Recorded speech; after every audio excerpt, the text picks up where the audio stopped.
Welcome to Club E. Hi, I'm Rick Brimacombe of Brimacombe and Associates. I'm a CEO coach, business advisor, board member, and investor.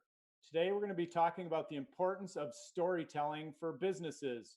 But before we get to that, I want to thank our sponsors. Irish Titan is an e-commerce and web strategy firm. Boulay is a CPA and advisory firm. Highland Bank, a community bank. And Minnesota Sales, a sales acceleration training management firm. Romaine Burb does digital strategies and marketing, and the Network Connect. Network Connect is a catalytic gateway for connecting investors, companies, job seekers, and service providers. Today's speaker is David Mann. Welcome, David. Hello there, Rick, and hello, everybody. David is founder of Simple Message, which he founded in 2003. David relied and tapped into his work as a playwright, an actor, and a director to form the firm, where he works with professionals looking to grow their businesses by improving their messaging and communications. To reach David after today, you can visit his website at asimplemessage.com. And his email, a good one, an easy one to remember, is david@asimplemessage.com. David, tell us a little bit about your firm, your background, and tee things up for today.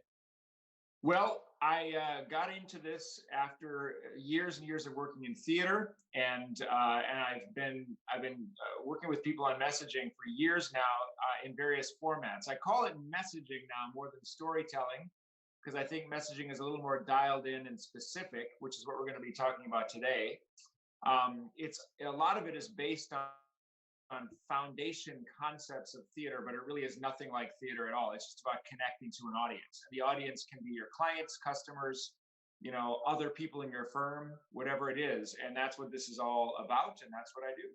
Great.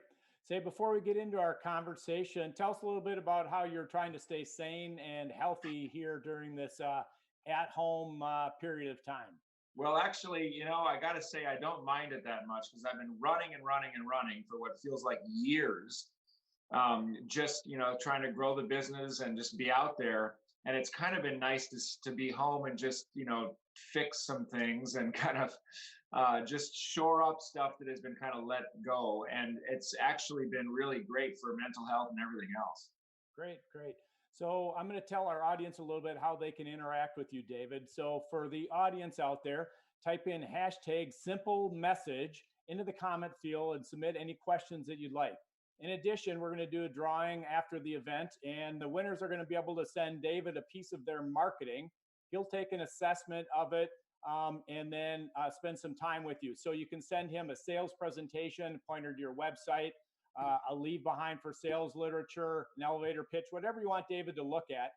Send it to him, and then he'll take a look. You can talk for 30 minutes. Or alternatively, you can get on the phone and spend an hour with David, talk about various messaging questions or issues you might be having at your firm. And again, into the comments field, type in hashtag simple message. All right, so diving right in, David, tell us a little bit about why good messaging is particularly important right now. All right. Right now couldn't be any more important than we all kind of know how important it is.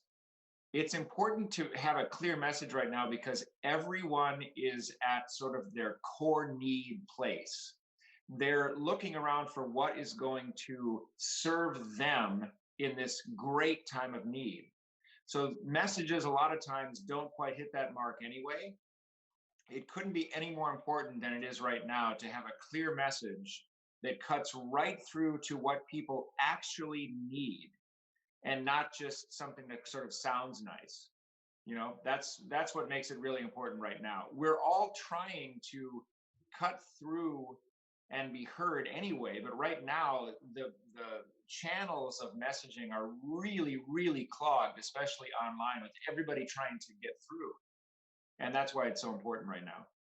And so, given everybody's trying to get through and everything's clogged, obviously some people are making some mistakes out there. What are some of the biggest mistakes businesses are making that you see in their messaging?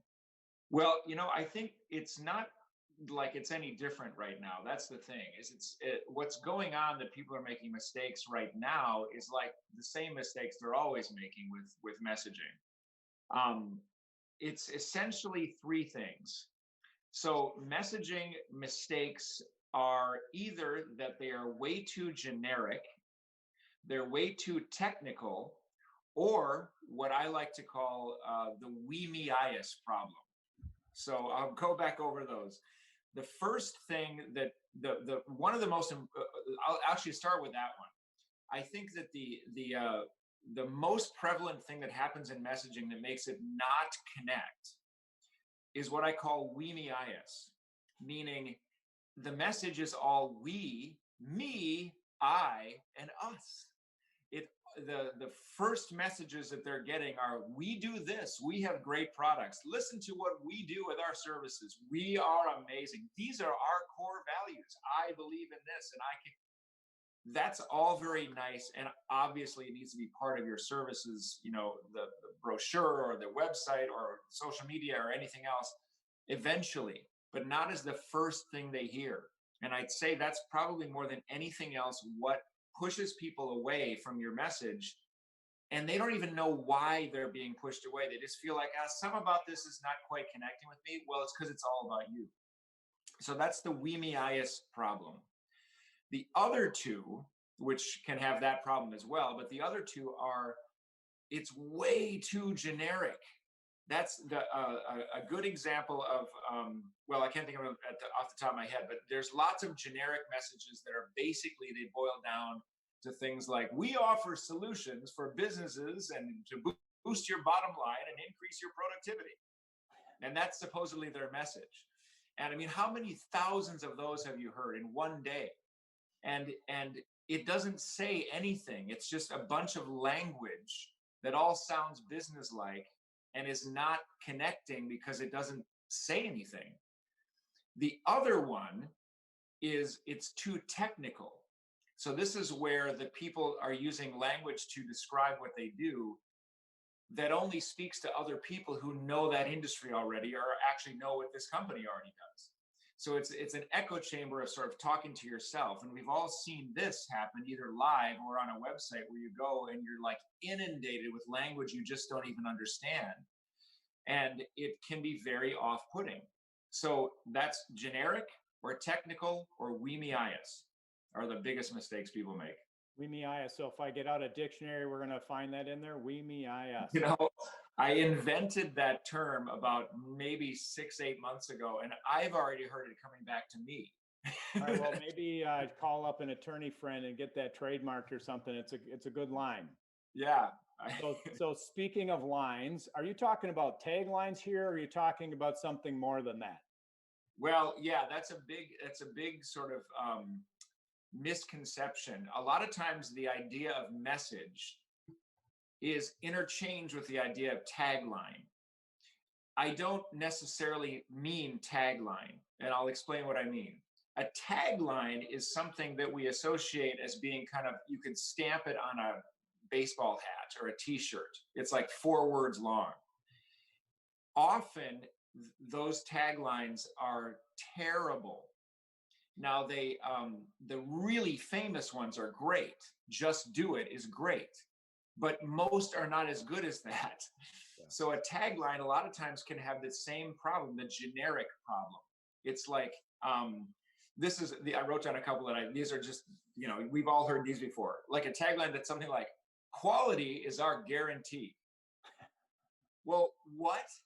Do you have to say that? Really? I mean, and what do you do? What is that can apply to any business doing anything, or something like, you can count on us. Okay, good. And then the first thing you think is, well, if you have to say it, probably I can't count on you, so it's things like that that are just so nothing, that are much, much, much more prevalent than anything that actually says something. So by the other side of the coin is, what I'm really talking about with this is framing. So not taglines, but reframing how people see what you do through the use of really specific language. So an example of what I mean by that is, my classic example is Wheaties. I just love this because Wheaties is a cereal, a breakfast cereal, that is just bran flakes.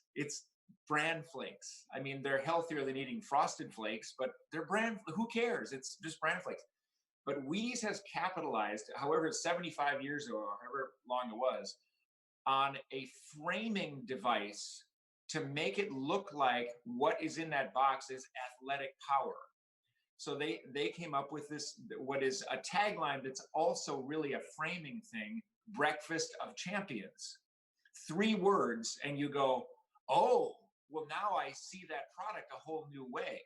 Plus, in it is 2 really loaded words: breakfast and champions. So you know that it has something to do with food for breakfast, and it has something to do with making you stronger and successful. It's brilliant, and things like that are so simple that you think you could come up with it yourself. But they had to really think, what do we want people to see our product as? Apple's famous think different is another one. Nothing about computers. It's about, you want to be in the club that thinks different. So very simple, but it's all framing. And I have some more examples of that if you want them, from clients I've actually worked with. Well, that will be why folks can reach out to you again. The email address is David at asimplemessage.com. all right. Okay, so I mentioned when we got started your background as a playwright, as an actor, as a director. That gets into a little bit of your background, but why do you really want to help businesses with their messaging? What's underneath that? Connecting with an audience. The thing that I care about more than anything else is connecting with an audience. When I'm on stage in a show, whether I'm in it or I'm directing it, or if I wrote it myself and performing it myself, the critical thing is that the audience is moved emotionally and understands it intellectually. You want them to be carried on a story and be moved by it. I got to say, lots of theater people, this is not a priority. They're up there wanting to perform and be clapped for and stuff like that. That's not the draw. The thing is connection. So messaging where you're a business and the client needs to be reached, that's exactly the same dynamic as being a performer or a playwright or a director trying to reach an audience sitting in the room. And it can be done with language, and it can be done with language that is thought through in advance. And people go, oh, now I feel something. Now I understand something. And then they want to take action because they understand it. They care about it. Now they take action. And it's just a fascinating puzzle for me. And I think it actually does, help people out. A lot of businesses are stuck with this and they don't really know what to do.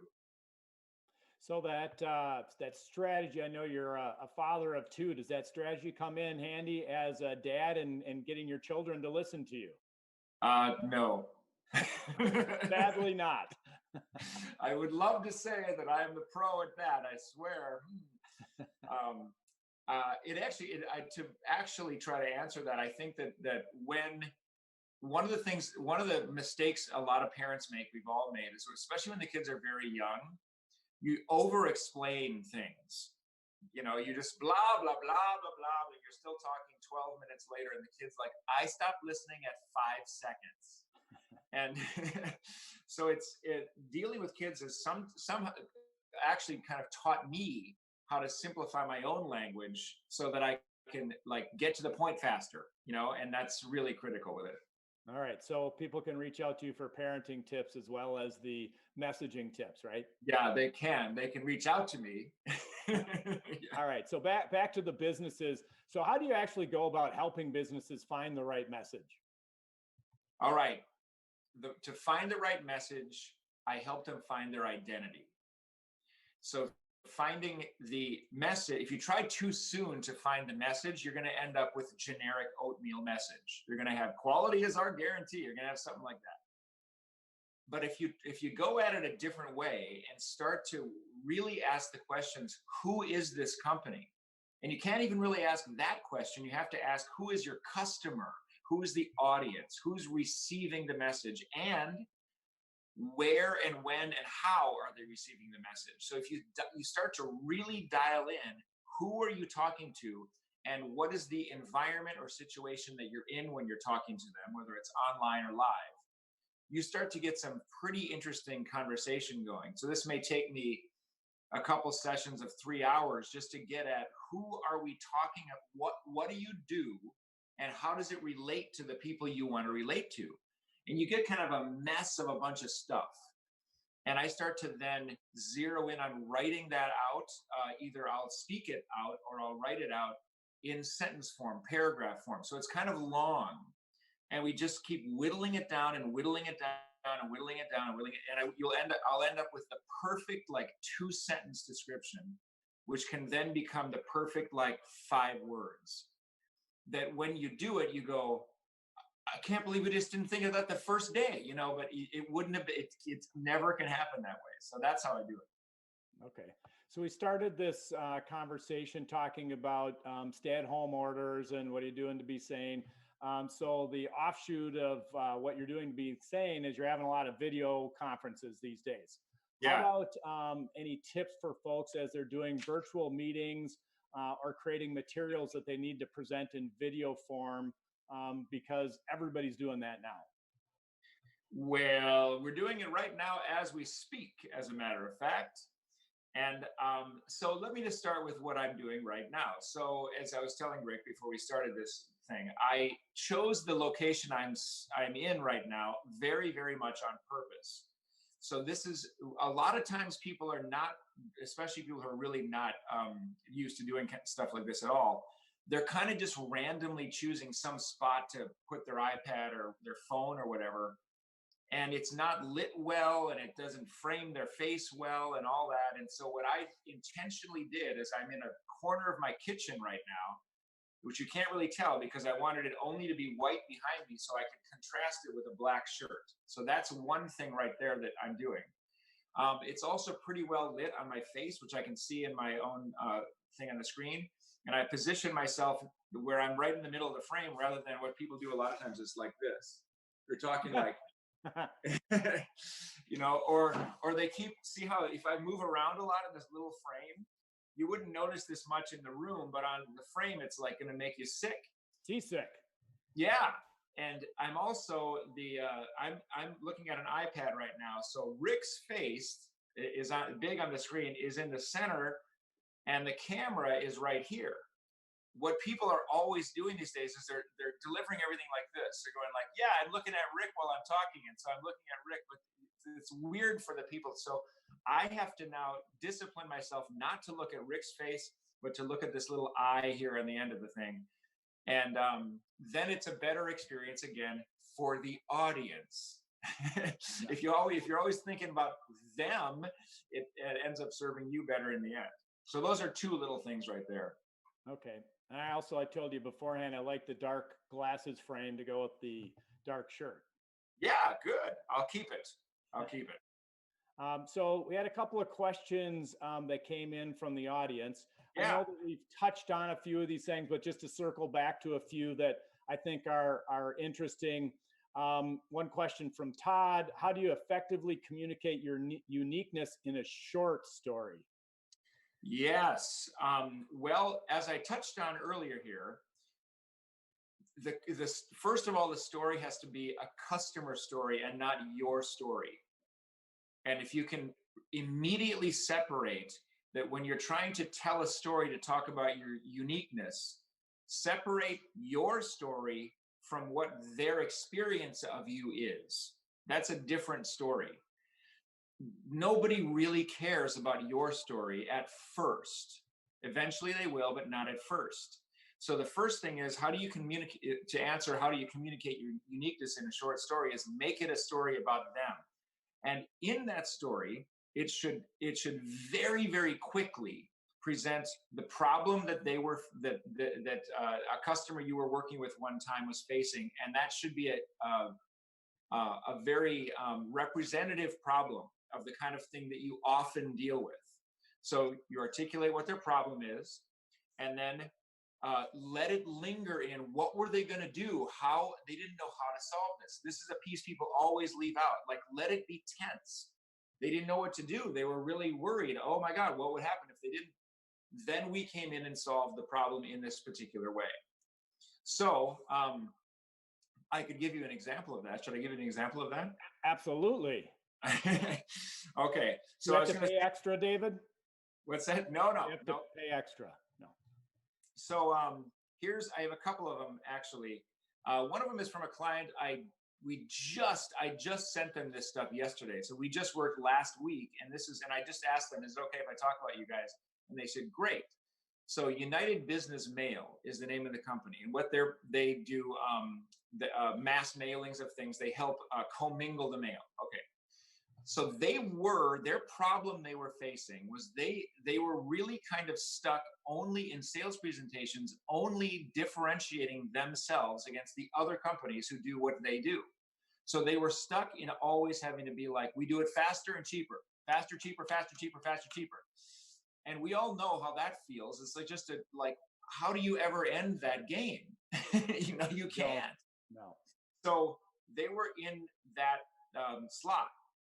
They came to me and said, we need to change the message so that what we're actually communicating is the value that we will provide the print shop. They don't work with the end customer, they work with the print shop. We can give them value in showing them how they can grow their business by doing more commingling of the mail and offering it to their customers. We don't know how to do that. How are we going to talk about that simply? It's kind of a complicated process. And I said, anything can be made simple. If I understand it well enough, I can make it simple. And so we worked together for a grand total of, I think, 9.5 hours over 3 days. And we came up with what ended up being a 3-word version of it, and then a 10-second, 60-second, and 10-minute version of how to explain this to their print shop customers and put them front and center. Never have to worry about being just playing, doing competition again. Mm-hmm. And that's what we did. So that's a story. That's a story within a story right there. Great, great. A couple more questions. I'm going to take two, one from Nick and one from Steve. They're kind of the same thing. All right. So we're in this environment. We got the COVID-19 going on. Yep. Don't want to try to capitalize on people's situations. And so how do you have a balanced message that conveys what you need to convey from a business standpoint, but doesn't come off as being too opportunistic or too pushy or things of those along those lines? Yeah, that's a great question. The main thing is to do something that you probably should be doing anyway, but just make sure you're doing it, which is to make sure that your message is about how you are going to help them.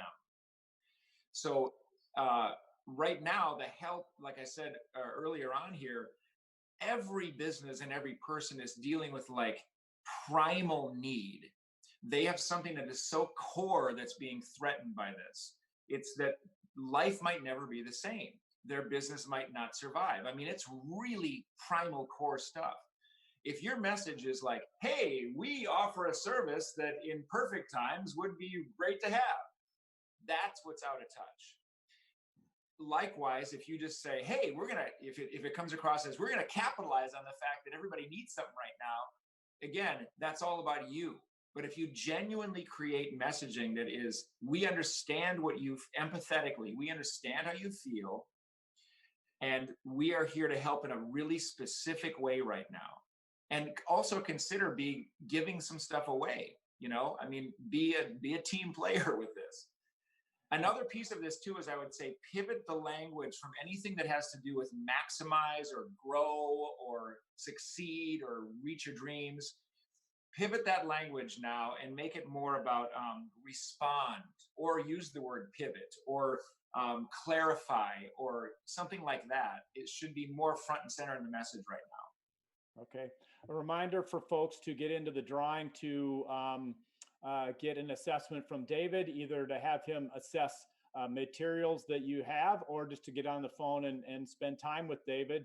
It's #SimpleMessage. Again, #SimpleMessage. Okay, one or two more while we still have a little time. This one is always good from Howard, but kind of interesting now with a little bit of a twist is, what kind of messaging is good for the homepage on a website? So the first reaction somebody has when they visit your website. That's a great question. The the first thing they should read is something about them in simple language. Okay, so it should say something. I always go to Gino Wickman's Traction EOS site, which says, "Get a grip on your business." I love that. It's a perfect example. That's the first thing you see, and there's not many choices after that of where to go on the site. It's like you just go, "Oh, I got to do these." So everything they see should be clean and crisp and very, very brief as the first thing. And what kind of message, it really depends on your business and all kinds of stuff like that. It's more about making it so that they instantly know what you do and how it relates to them. And by instant, I actually mean instant, like within a second. They should be able to, oh, I know what this is and how it relates to me. And that's what it needs to be. Right. Great answer. Great answer. Okay. Here's one from Zach, and it's actually relevant to me because one of my portfolio companies is kind of in the same boat. Um, Zach says, I recently acquired a company with a 40-year-old history. Reputation is solid, but the messaging is a little dated. And so you have to refresh and upgrade things. However, you have a 40-year history. How do you keep what you've built, yet come up with something a little bit more updated and fresh from a messaging perspective? I would have to know a little more about his business to answer it more specifically than this, but it's a really, really good question to ask. I think that mainly when that happens, when a business is sort of older, or it's not really that old, but their messaging is possibly in another era's sensibility. So you want to make sure you're looking at it and going, does this resonate today? And often it won't. But mainly what it is you got to sort of look at what is this business? How do we actually serve people and businesses and help them out? Because probably whatever you were doing 40 years ago or 30 years ago and now at its core is the same thing and has the same service and just needs slightly different language to communicate it. Also, just saying, hey, we've been in business. I worked with a company a little while ago that has been in business for 150 years. They wanted to actually minimize the 150 years thing. They were like, yeah, that doesn't necessarily make us sound cutting edge. So there's a tipping point on that too. Okay. You got whips for the horse and buggy. It's time to move on to some new language. Yeah. Okay. So from Todd, let's see, you mentioned breaking down your message into 3 or 4 words. Is there a need to have them in a sentence format, or can those 3 or 4 words stand alone? Back to something you said a little earlier today. It's really, really difficult to make a sentence format be that short. So when it works, great. When it doesn't, don't worry about it. The one that I just referenced a minute ago, the United Business Mail, we came up with, I didn't think we were going to end up with 3 words, but we ended up with simplified postage savings. So that's not a sentence, but it's 3 perfectly coordinated words that says everything they needed to say. That doesn't mention commingling, which is their main service. They wanted to, we got zooped down to that. And so it's just, you got to also keep in mind that whatever couple of words you come up with is usually going to be sitting next to something else that can go into more detail. So it doesn't always have to carry everything. It just needs to be the hook that gets people to go to the next place. And then that has a hook that goes to the next place. It's like layers that you want them to go through. And think of it that way, and it frees you up a little bit. Okay. Another question from Jeannie. What do you think is the difference between a company's purpose versus the company's mission?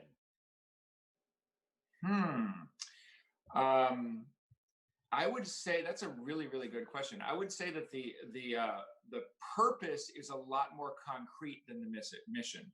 The purpose is more like we build this or we do this.